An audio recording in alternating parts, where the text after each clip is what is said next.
whiskey now. So we're going to taste the second in the Wine Geese series. So this is number 3, and this is the Green Spot Chateau Montelena.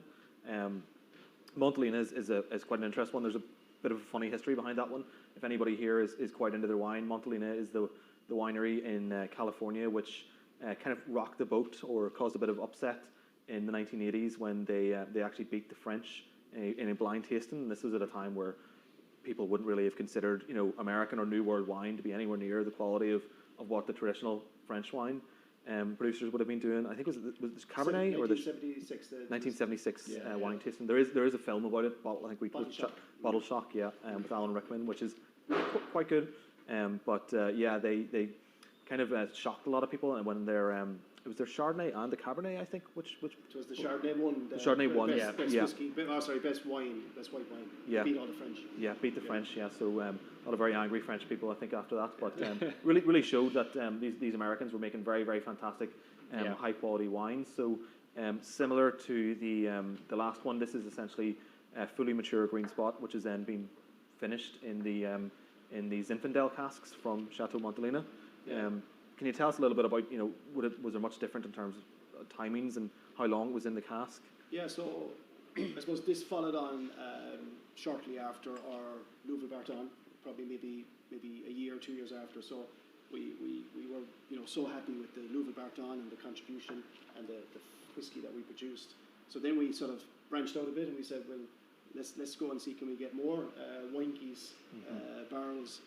And again, Ted Murphy helped me as well in collaborating with the Barrett family who own Chateau Montelena. So I actually remember there was a tasting carried out by Chateau Montelena in Ballymaloe, which is just outside Midleton. Yeah.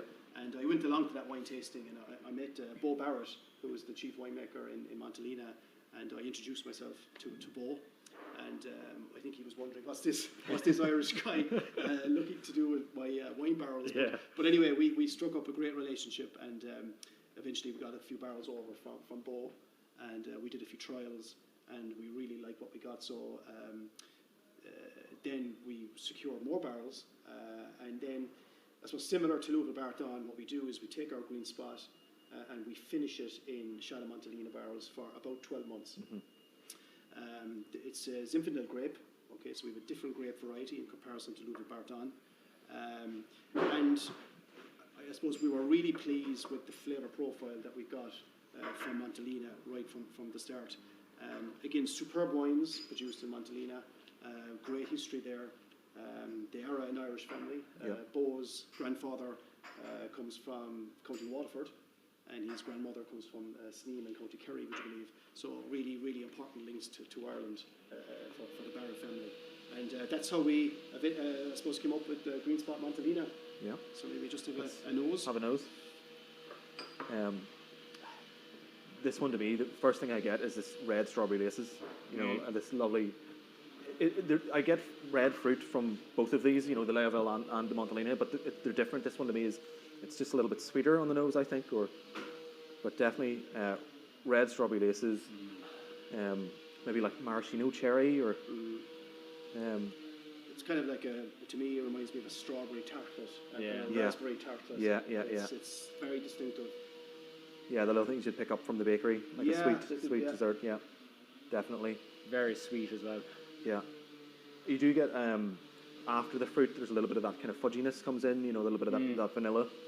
But to me, I've always been red strawberry laces were like one of my favourite sweets. So this is one that I'm always quite fond to taste again. So even this nose in it, your mouth will nearly water.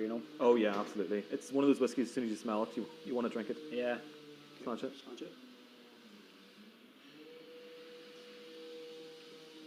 Oh. That's a burst of flavour. A burst of fruits again. Yeah. But again, it's still okay. There's lots of fruit there, but you have a little bit of spices coming through from the pot still. Yeah. And you still get a touch of pepper. You still get the green apple as well. It is actually a balance. We get this lovely green fruit, but then you also get this lovely red fruit character coming through at the same time. Yeah. Again, 46% ABV on this one. But yeah, this is one that I'm particularly fond of. I really love this lovely sweet red fruit character. It's quite a long finish. It does stay with you. I think the other thing as well, Joe, is that with the extensions of Green Spot, be it the Montelena or Barton, we wanted to keep the DNA and the characteristics of Green Spot, which is the orchard fruits and the green apple, and just add this extra fruit layer.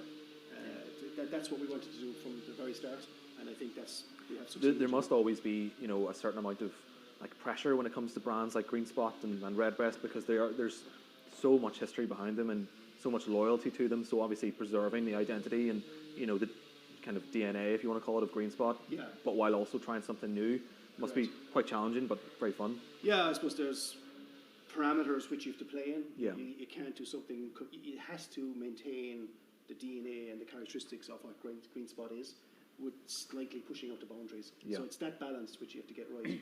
And by adjusting the finishing period and by controlling the finishing period, that's how we do it, to keep that balance. Yeah, well, I think you've done a fantastic job on this one. I'm just making sure we don't have any questions or notes coming through. I think people are just enjoying the whiskies. Just a reminder, guys, if you have any thoughts, feedback, or questions, just fire them into the chat or the Q&A. But I think with that said, we'll maybe move on to our next whiskey. So, just to let you know, the next one we're going to be tasting is Yellow Spot, and this is, let me just confirm, that's number four. Number 4, yeah. So Yellow Spot is number 4. So this is a resurrection, I suppose, if you want to call it that. So the Green Spot as a brand has survived. Whiskies like Yellow Spot and Blue Spot and Red Spot, sadly, were out of production for a long time when Irish whiskey was going through more turbulent, unstable times. But this was of course resurrected. So this is a great one to be welcomed back into the family. And then this would have been the first, I suppose. So can you remember what year would have been then Yellow Spot? We started working on Yellow Spot probably 2010, maybe 2011. Yeah. I think we relaunched it in 2012, maybe 2013. And as you said, Yellow Spot disappeared off the shelves probably in the 50s or 60s. And what happened really, and this is a true story. I mean, back in 2009, 2010, someone from Irish Distillers were in the Little Museum of Dublin, which is just located there off Stephen's Green, and they noticed actually an intact bottle of Yellow Spot with the old label and the history. And I suppose they brought it back to the office, and really it sparked the idea, wouldn't it be fantastic to Bring it back. bring it back, reimagine it, recreate it if we possibly could. So what we did then was we worked with the Mitchell family. We looked back through recipe books, and tried to establish, what wine barrels were being used in Yellow Spot. And we have no doubt that back then there was some Malaga casks being used. Yeah. So Malaga is a fortified wine from Spain. It's just outside the city of Malaga. And there's a region there called Antequera, which is just maybe 15, 20 miles outside Malaga. And in that region, they produce sweet Malaga wine. There's a bodega there, Malaga Virgin, who we've collaborated with over many years, and they produce the sweet Malaga wine. So what they do is they use Pedro Jimenez grapes, which is a sweet grape, and about a third of the batch of grapes is actually sun-dried, so they really condense and enhance the sweetness. And that's how they produce the Malaga wine. So what they do is they season the barrels for about 2 years with this Malaga sweet wine, and then we take them back to Midleton, and we fill them then with our whiskey. So the whiskey in this Yellow Spot, you have American barrels, you have Oloroso sherry, and you have the Malaga wine. So it's the 3 casks. Combination of the 3. And the whiskies would have spent their life in those casks. So it's not a finish, they've actually spent their life in those casks. And then what we do is put the 3 casks together at the end, and here presto, then we produce Yellow Spot.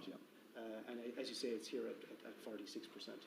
Yeah, Malaga is a type of wine that I hadn't really encountered until I actually visited. I was out just on a holiday on a personal trip. It's a beautiful style of wine. I was surprised to see it was so popular as well. With the locals, it seemed to be very, very popular with them. But beautiful spot for a holiday, I have to say as well.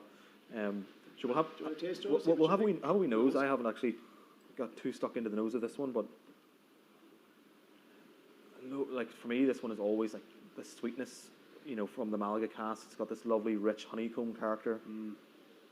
I always get lots of peaches, exotic fruits, kiwi.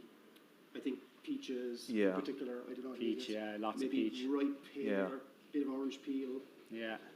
There's a bit of a citrus quite zest. exotic tropical fruits Yeah. I get from Yellow Spot, and that's really coming through from the Malaga cask, and that sort of exotic sweetness. And again, that's the beauty, I suppose, of the Spot series in general. You're getting casks from all these different exotic locations, you know, with their own kind of specialist wines, and they all just bring something different to the equation. You know, absolutely. the other advantage, I suppose, is, you know, because we control, you know, because they're seasoning these casks for us, you know, we're not buying through an agent. You know, we can control that as soon as they empty them, they're on a box shipped to Midleton. As soon as we get them, we fill them, because we want to try and capture those flavours as much as possible.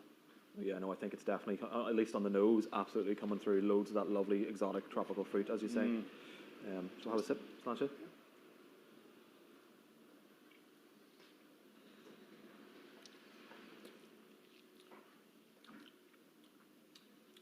Yeah. Lovely sweetness, isn't there?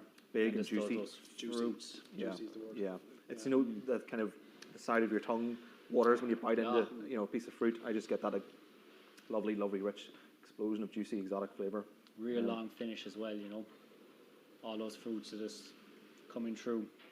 And again, it's important to say here that the distillate style is the same distillate style throughout the Spot range. So again, you're getting the variation here because of the age.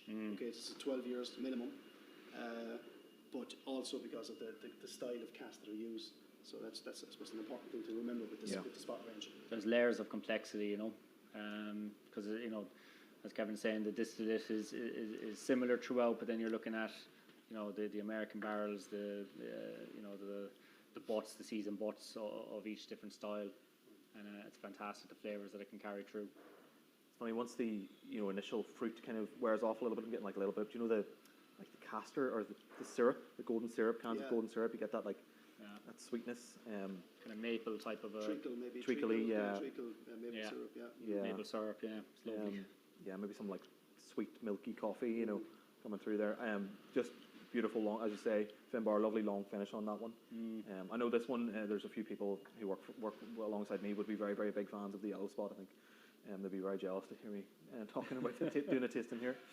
Yeah, but it was great at the time. I remember, you know, the whole launch of the Yellow Spot and bringing it back, and there was so much excitement that this is a whiskey that wasn't there for probably 35, 40 years. And suddenly it came back, and it was just wonderful, you know. And what are the odds of coming across that bottle as well? Because I've never seen out in trade like anybody who has an original bottle of Yellow Spot. I've seen some of the other ones. I know I've seen a bottle of Old Red Spot, but never a Yellow Spot. Yeah, and it turned up. It was just, I suppose, by chance, and it sparked the idea to can we not bring it back? You know. Yeah, it was great.